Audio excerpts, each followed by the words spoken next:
support for families where children are diagnosed with illnesses, serious illnesses, terminal illnesses.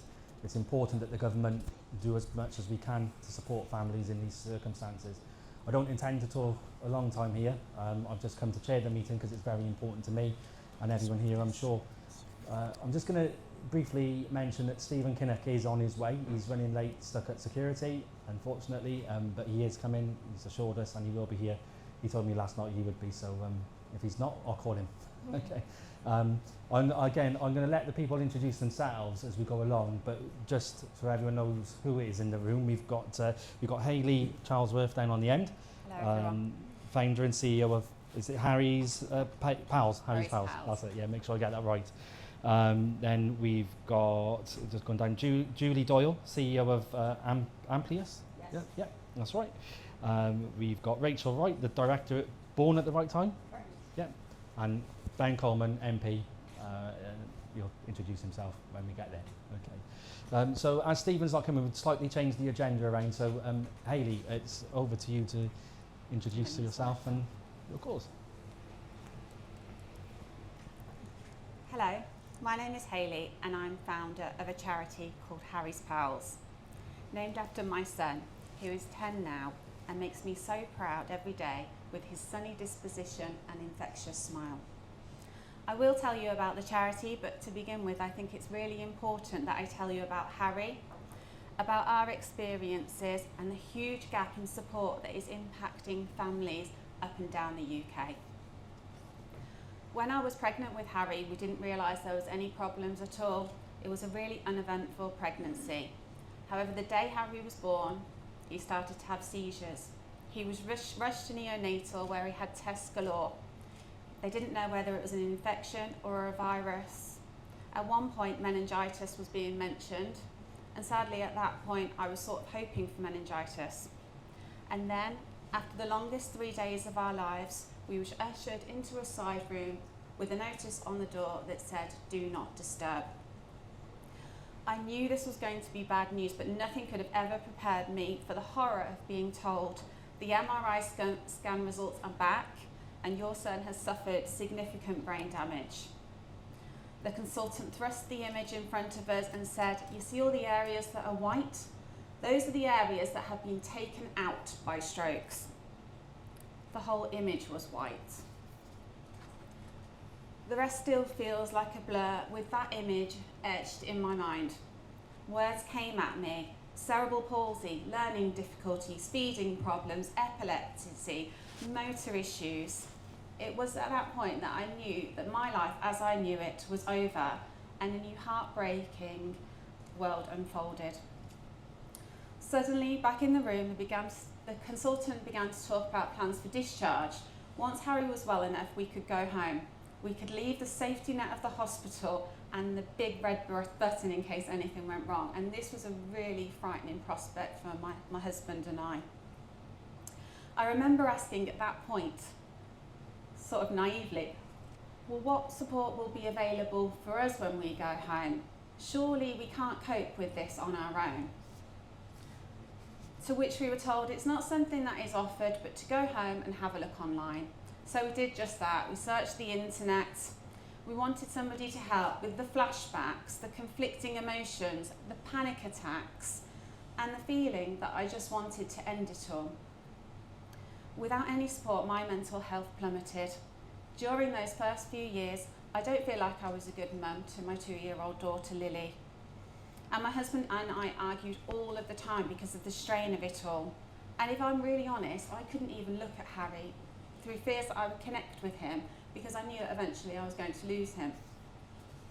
Everything felt unbearable. Life was full of appointments, dashed hopes as Harry didn't meet any of his milestones, and hospital stays where we watched Harry fight for his life on numerous occasions. We were drowning under the weight of the emotional, practical and physical implications of caring, and it really began to take its toll. And at my lowest point, a friend of a friend offered us trauma therapy, and that's when things began to turn around. Finally, I had a safe space to talk through my conflicting emotions. I was given help to deal with the trauma I was holding, and I was able to find coping mechanisms for the road ahead And over time I became stronger and more resilient, and I began to find me again and to not just exist. And I also began to build a relationship with Harry. I started to speak to other families, and I realised the devastating impact that the lack of emotional support is having on families and their ability to cope. And then I started to speak to professionals, and I began to realise the scale of the problem. Not only are parents' mental health at risk, but their physical health too. Did you know that as Harry's mum, I am 50% more likely to die prematurely? In 2020, I thought enough is enough and founded Harry's Pals. We provide emotional support such as bespoke counselling and therapy to parents that have children with life-limiting and life-threatening conditions, and work with hospices, hospitals and other charities to refer families to us. We are providing support which surprisingly isn't available anywhere else. The support that we're offering is not only the right thing to do, but it provides economical and effective care. It is short-sighted to wait for the cracks to show, for parents to leave work, siblings to show distress at school, GP appointments being taken up with mental and physical ailments. At the foundation of every family, if we are not looking after mum and dad, then what is the implications on the NHS, on social services? Parent carers aren't coping, and to bring this to life, I'm going to read you some statistics from a recent study by Dr. Siobhan O'Dwyer, looking at the risk in suicide in parent carers across the country. The study found that more than half of the participants, 55%, said that their life was not worth living. 47% said they thought about killing themselves. That's almost half, just let that sink in. 1 in 8 had made a plan to kill themselves, and 1 in 10 had attempted to kill themselves. Our national data is really hard to assess as carer status is not collected, and this stark reality is certainly reflected in the conversations that I have day in and day out with parent carers. Parents like Ellie, who we recently supported with some therapy. Ellie said, "For nearly 5 years, I was told that I had exhausted every avenue of support within the NHS perinatal team. I struggled with suicidal thoughts, and despite our community nurse advocating for us, no support ever came. Finally, I found out about Harry's Pals, and the support really has been life-saving. I don't know what we would have done without the support." We as a small charity only can do so much. We are inundated with requests for support and receive no governmental funding at all, meaning we are completely self-funded and have no guaranteed income coming in. I am here today to represent all families like mine. I wish our charity didn't have to exist, but it does.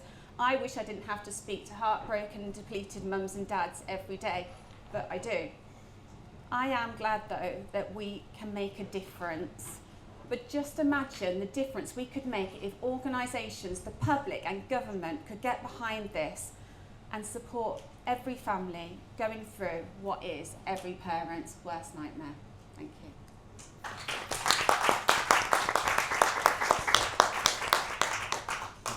Thank you, Hayley. Such a powerful and moving story, and thank you for sharing your personal story with and Harry's story. I'm pleased to say Stephen's managed to arrive now, get through security. So Stephen Kinnock, the Minister for Care.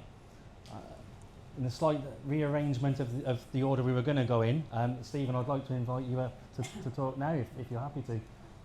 From here, or? Entirely up to you. I can stay here, that's all right. That's fine. Thank you. Well, thanks very much, everybody. Very sorry to be late. Usual story of running from one fringe panel to another, and also the Secretary of State for Health is speaking, so I'm going to have to go and run to be a good minister, sitting on the platform behind the Secretary of State, giving my full support. But I just wanted to say a few words really about the amazing work that Harry's Pals is doing, and thank you so much to Hayley for the inspiring leadership that she is showing. I think one of the most important connections between Harry's Pals and my portfolio is around the work that unpaid carers do. Unpaid carers are the lifeline of our care system. I think there's been some research to show that if we did put a monetary value on the work that unpaid carers do, it would be worth something like £184 billion. So that is almost the entire budget for our NHS. So there's absolutely no doubt that the care and compassion that our unpaid carers do is a vitally important part of making our adult social care system work. It simply couldn't function without you. I want to do more to value the work of unpaid carers. I'm very proud of the fact that this government introduced the biggest uplift in the carers allowance in terms of the amount of time that carers are allowed to work while still keeping their allowance, and that uplift is the biggest that we've seen since the 1970s. So I hope that that goes some way to supporting unpaid carers and what they do. I'm also really keen to explore ways that unpaid carers can get more time off work. We're doing a review around paid carers leave, which I think is absolutely vital, and what we need there really is to see more businesses understanding the value of this, and it is actually much better to, in terms of retention of highly qualified and valuable staff and the productivity and frankly profitability of your business, if you are providing unpaid carers with the flexibility that they might need through things like paid carers leave, through carers passports, through more flexible working. That is good for the carer, good for the person that the carer is looking after, but also really good for your business. We are losing 600 people per day who are leaving the labour market because of their caring duties. And it's absolutely clear that large numbers, a large proportion of those 600 people would very much like to stay in work, but just be able to balance work with their caring responsibilities. And we've got to, as a society, find a way of getting that balance right and far more effectively than we're currently doing. I'm also very pleased that the work that Charlie Mayfield is doing, which I think he's going to report quite soon, this side of Christmas, as I understand it, Charlie Mayfield is looking very much at how we can bring unpaid carers more effectively into the labour market. The Casey Commission, the work that Baroness Louise Casey is doing, is also going to put unpaid carers at the heart of that. One of the first engagements she's done is with people with lived experience. We're putting £22 million into the Accelerating Reform Fund, which is looking at innovative ways of supporting unpaid carers. And we're also looking at ways to kickstart local authorities to do those projects in a way which has been a bit mired in bureaucracy up until now. I also established and I chair a cross-departmental working group on unpaid carers, because that is, I think, vital that we see that this is something that cuts across the Department for Health and Social Care, the Department for Education, particularly because of the work that young carers do, the Department for Work and Pensions in terms of how the benefit system is working for unpaid carers, and also the Department for Business and Trade, because we've got to see employers stepping up and doing more to support this vitally important part. And I think the final thing I would say is just on the really important connection here into support for mental health, because we know how much pressure that we put on carers and families who are looking after their loved ones. We are putting 8,500 more mental health workers onto the front line. That's a manifesto pledge. We're moving in pretty good progress towards that. I'm confident that we will achieve that number by the end of this Parliament. And we're also putting training in place so that there is a member of staff in every single school in the country who is able to provide mental health as a sort of first responder supporting in schools, because we know that so many of these challenges start to emerge in our young people. So I think what I would say is thank you once again so much. We are listening to what you say. We want to work with you. We have our 10-year plan for the future of our NHS.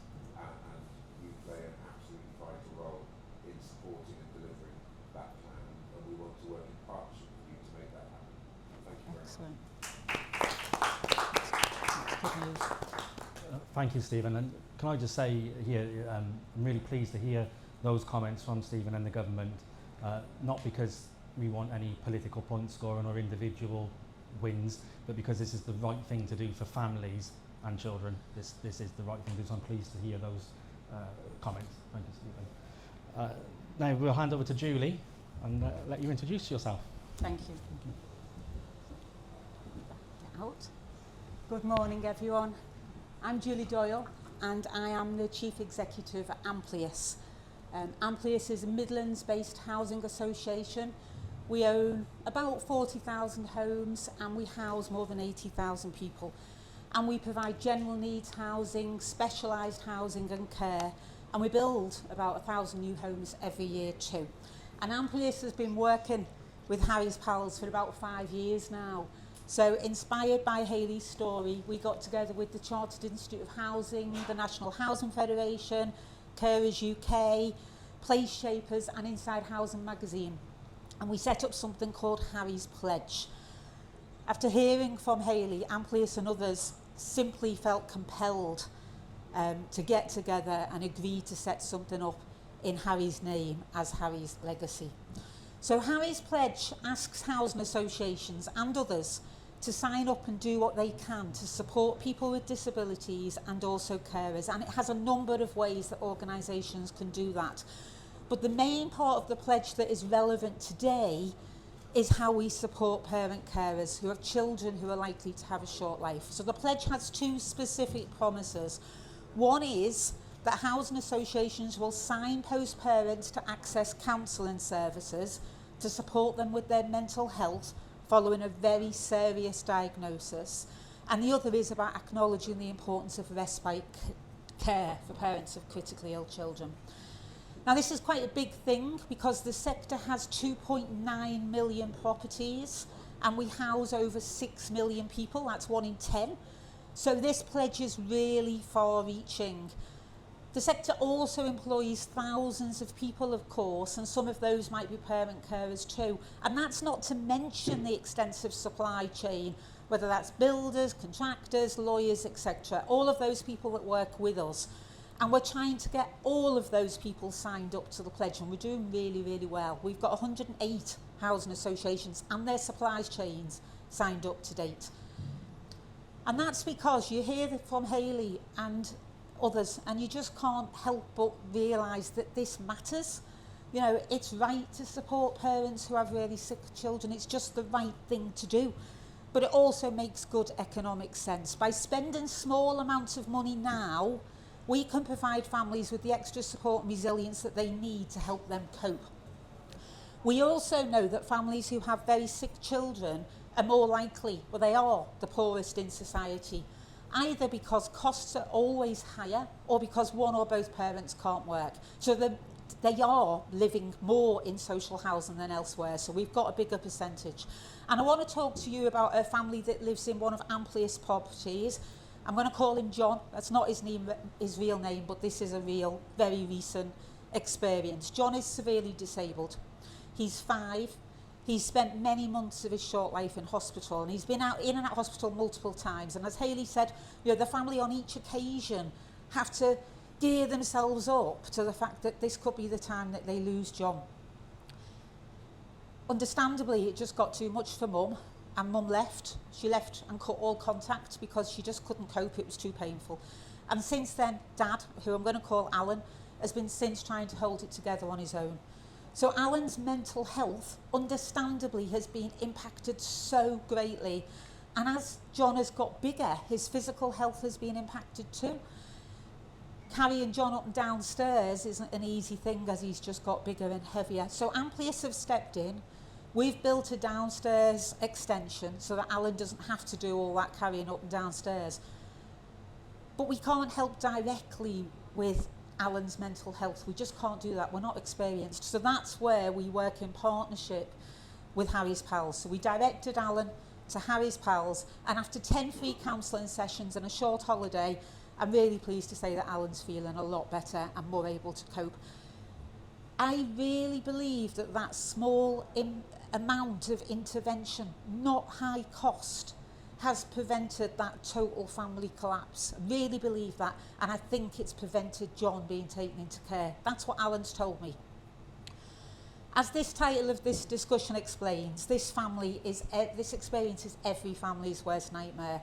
And because of that, people just empathise. Even if you haven't got a child, you empathise. Any parent empathises with this. And therefore, people try really hard to support Harry's pals. Everybody feels it's important. There, but for the grace of God, I go, I suppose. And many really try to help with fundraising, but it's not enough. It's not solid, it's not sustainable. And I fear that Harry's pals won't cope with our sector. I've said how big the sector is, our sector's referrals. So without more sustained funding going into Harry's pals, I fear that families will fall apart. And like Hayley said earlier, we try and we can't find anywhere else that we can direct families to.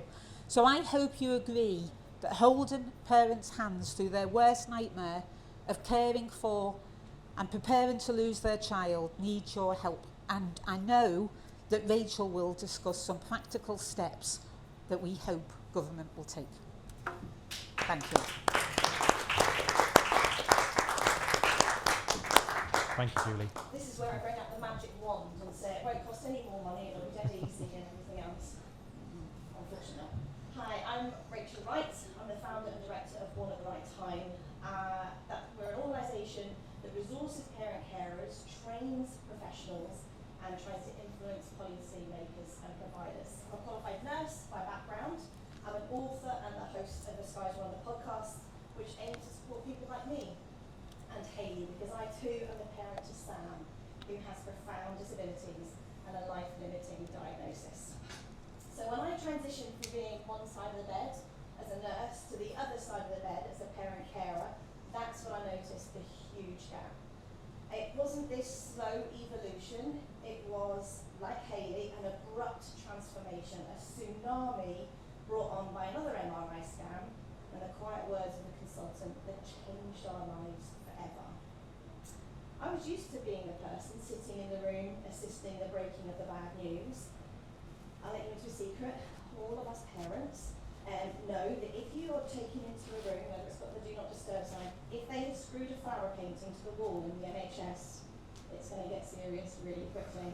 Two-seater sofa and a box of tissues, you're absolutely gone for. We call it the room of doom. And it's where we hear truths that we don't want to hear. And despite my husband being a doctor and me being a nurse, we too felt ill-equipped. We felt overwhelmed and under-supported. At One Right Time, we train professionals, we train practitioners in how to work with parent carers better.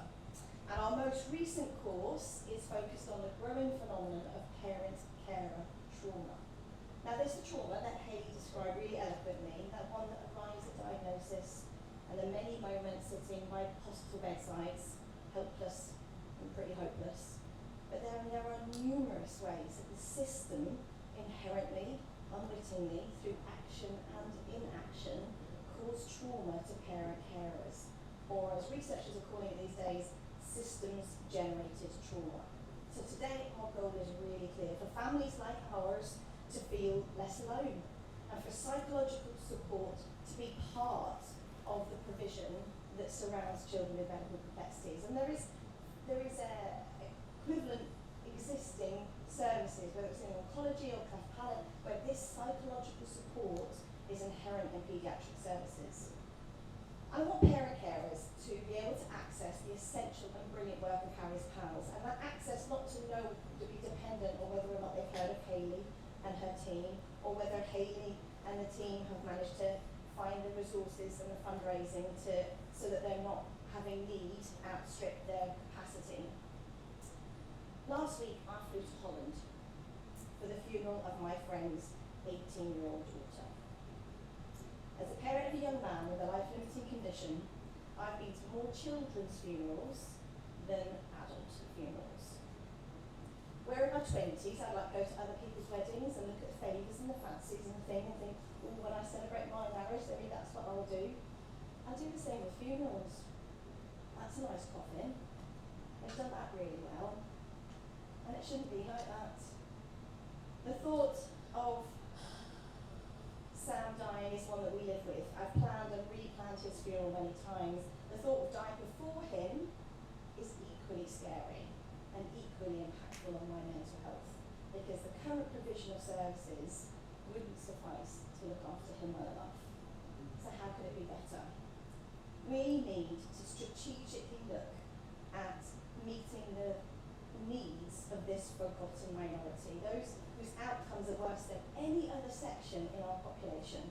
And importantly, they're the only section of the population who entirely rely on allies, normally parent carers, to advocate, to navigate and coordinate services. As we've heard, I had the figure of 132 billion, but I'll let you take 184 billion in unpaid carers. But it's the difference. The difference for parent carers is, for lots of other carers, those unpaid carers, is at the end of the life. It's when someone has lived a life and their care and health needs increase and their care needs increase. But for us, our caring role starts at the beginning of a life.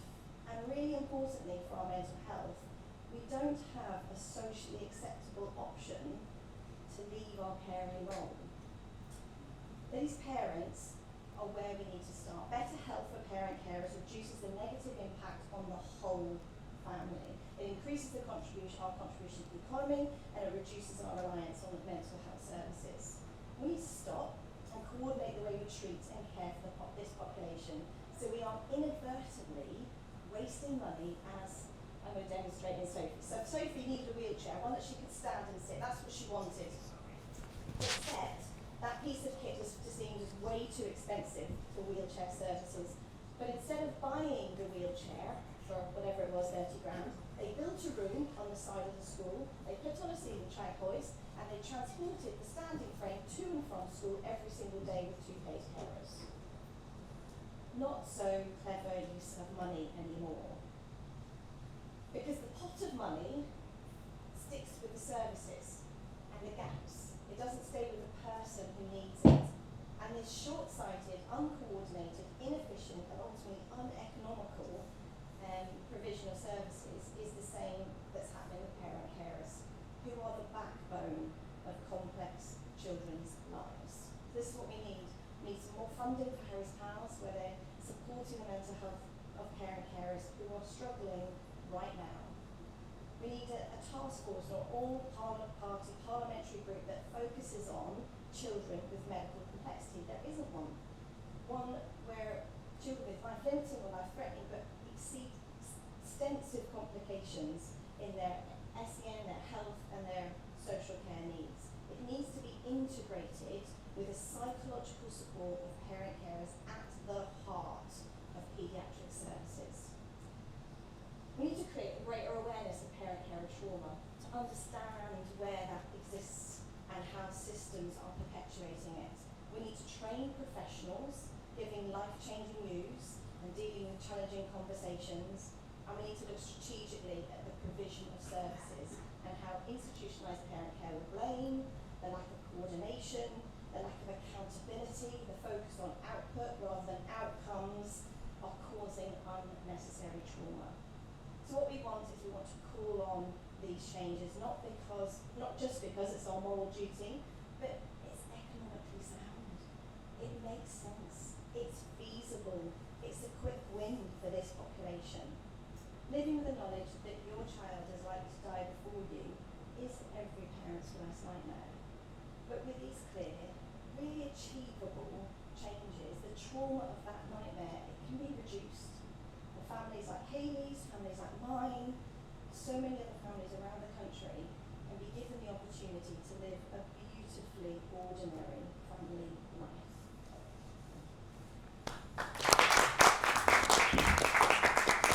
Thank you, Rachel, again for sharing such a powerful and emotive story for you and Sam.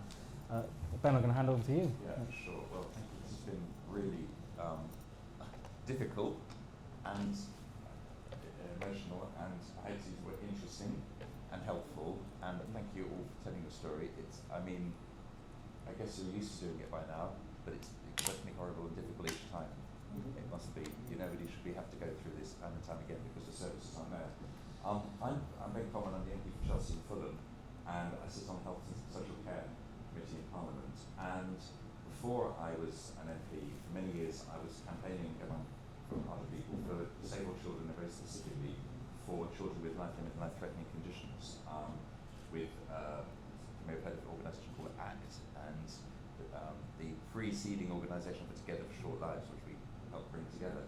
And I know that things can be made better, but I also know how things can go backwards when you try to make things better. And I was and forgive me, I have some prepared remarks, but I think it's probably sort of reflect a little bit on what you said.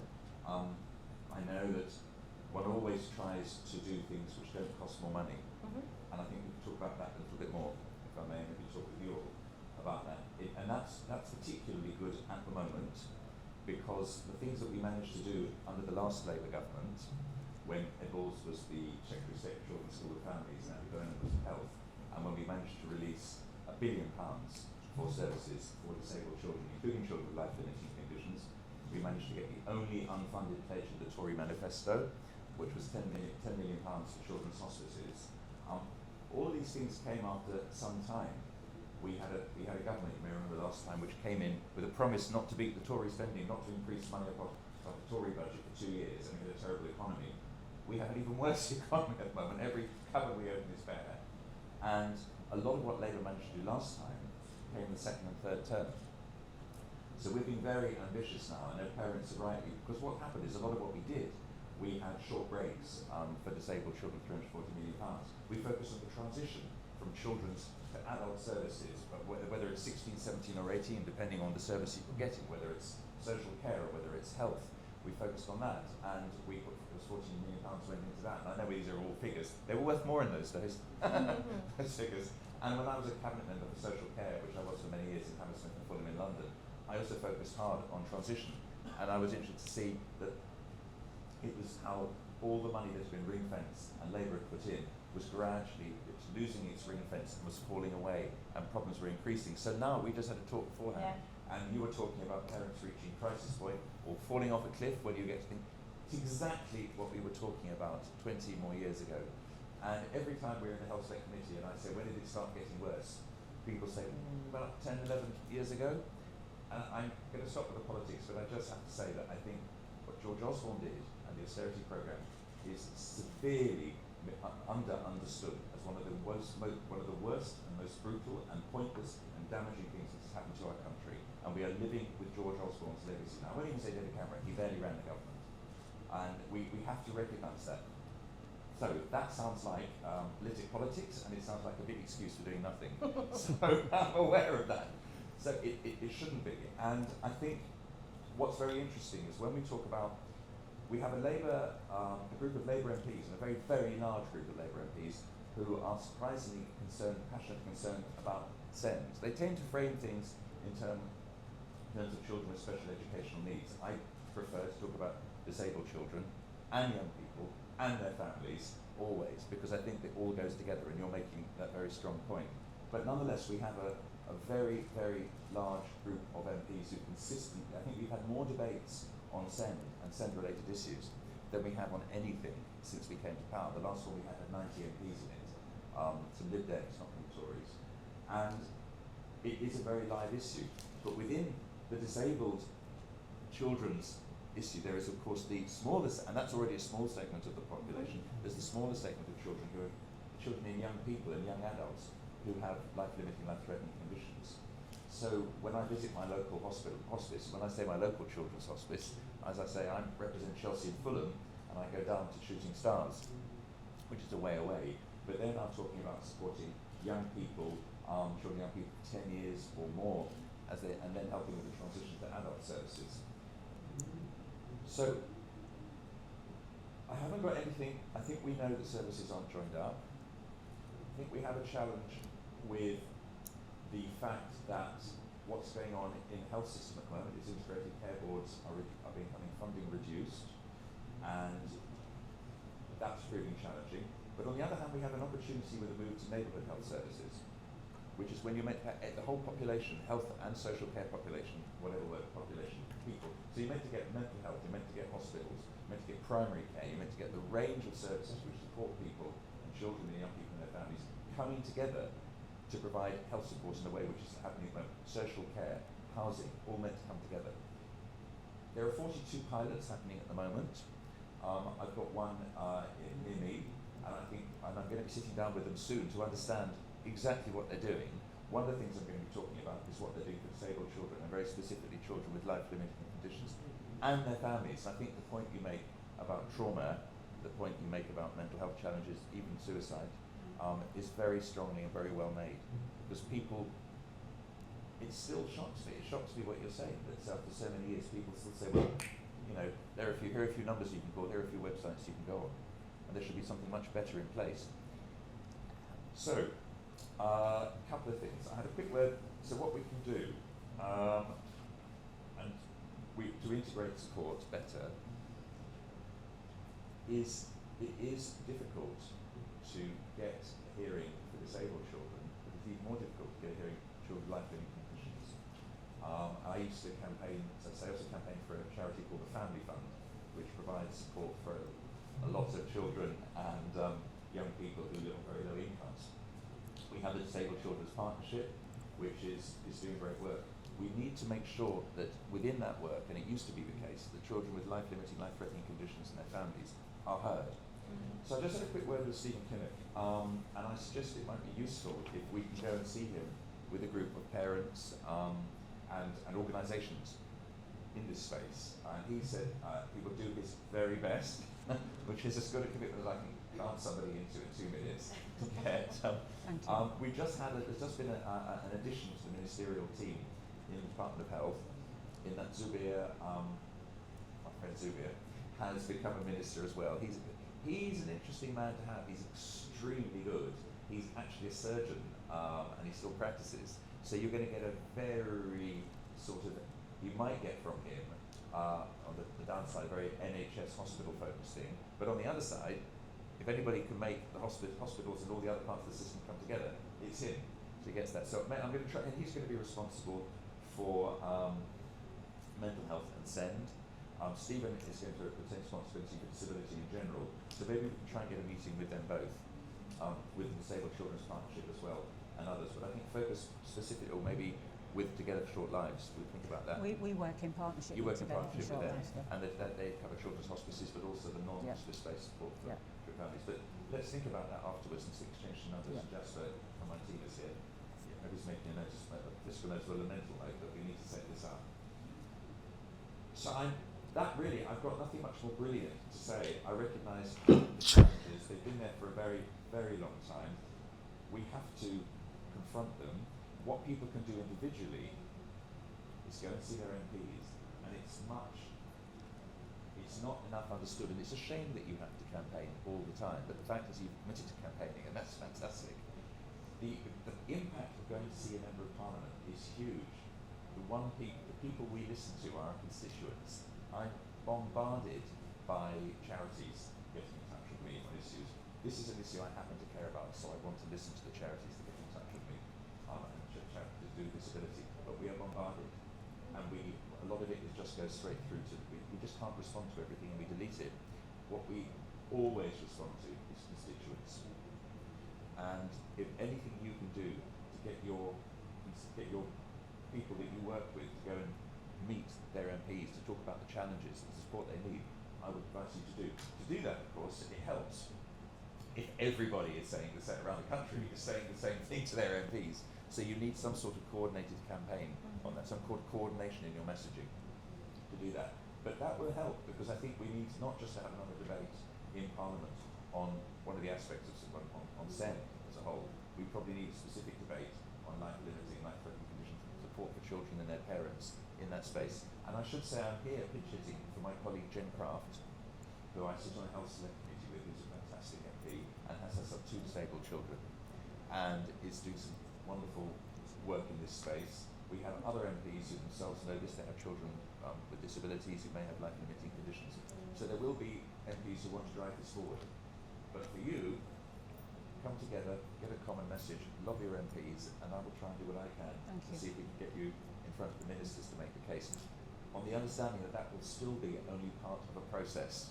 There's no magic wand, but it may be a door which is a bit more open at the moment. Thank you. Thank you. Thank you, Ben.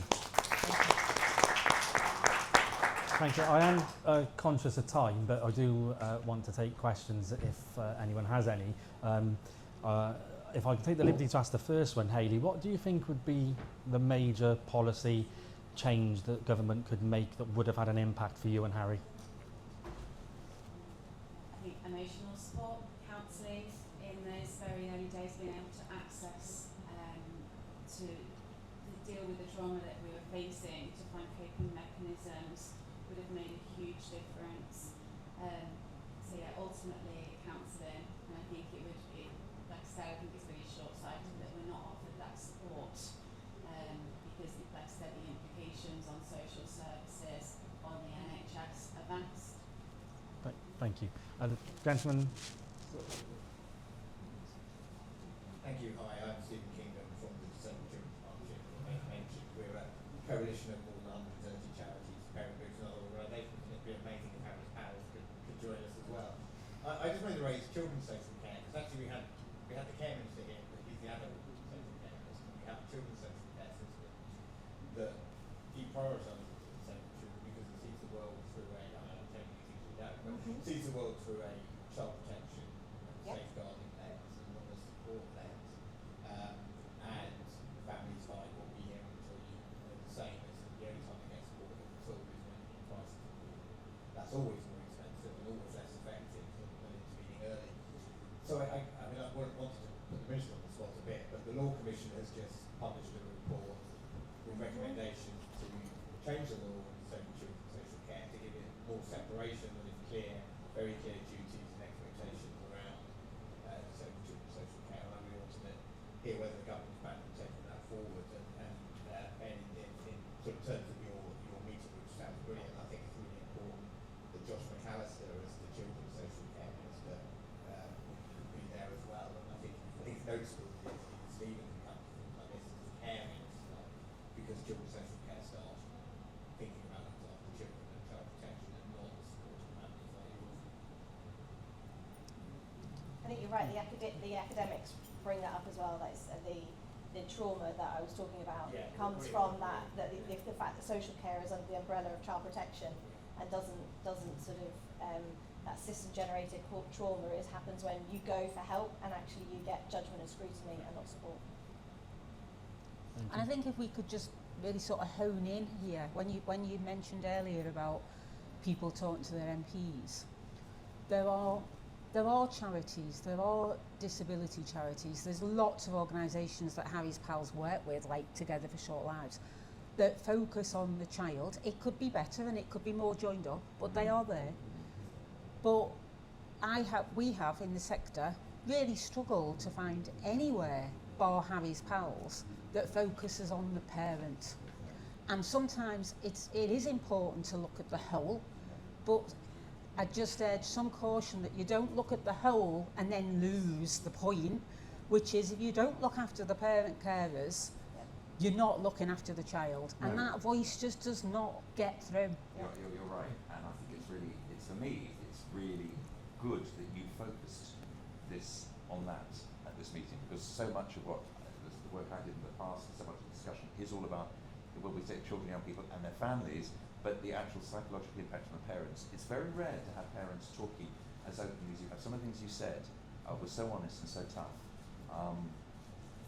And we need to do more of that. There is also, when I was working with the Family Fund, one of the people who working for the Family Fund, one of the people who worked there, she herself was very focused on the needs of siblings, and you touched on his sister, and siblings so often get neglected because the needs of the disabled child are so great. Yeah. And she went up to a small Brit woman called Claire Casser, and she went off and set up an organisation you may or may not be aware of called SIBS.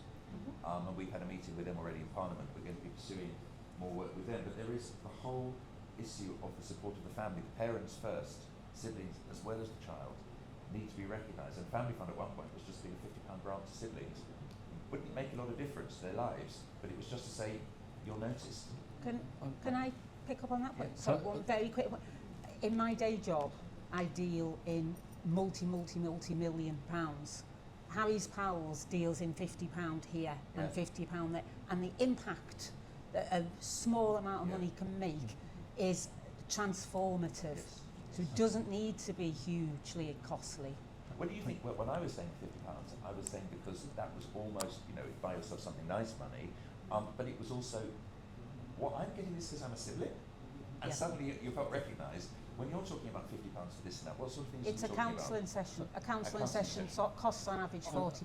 I'm really sorry to interject. I'm being looked at, and so we could go on for hours. Look, very quickly to summarise. I'm sure people, if anyone does have questions, we can maybe take them outside. Thank you all for arriving and attending today. Thank you to the panel, all of you, and thank you for your support. Thank you. Sorry. No, it's fine.